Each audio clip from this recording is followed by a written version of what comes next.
UN Security Council draft resolution would render Donald Trump's Jerusalem recognition null and void.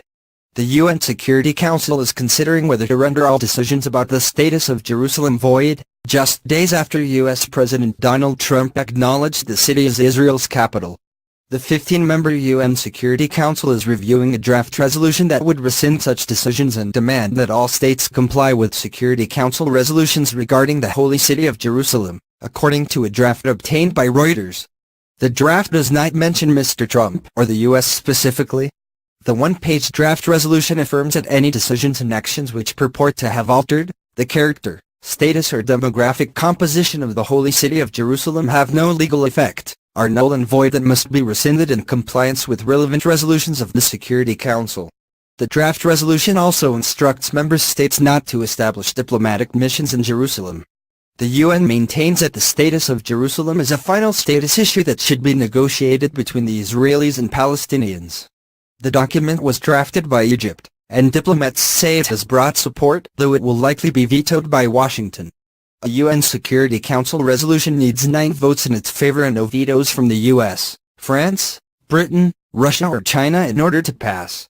Mr. Trump acknowledged Jerusalem as Israel's capital earlier this month, fulfilling a campaign promise and satisfying his conservative voter base. The announcement also set in motion a plan to move the U.S. Embassy in Israel from Tel Aviv to the Holy City. Israel considers the Jerusalem its eternal and indivisible capital and wants all embassies based there. Palestinians want the capital of an independent Palestinian state to be in the city's eastern sector, which Israel captured in the 1967 war and annexed in a move never recognized internationally. Mr. Trump's decision broke with nearly 70 years of U.S. policy, and angered many of the country's international allies. France, Germany and Saudi Arabia and the UK all condemned the decision.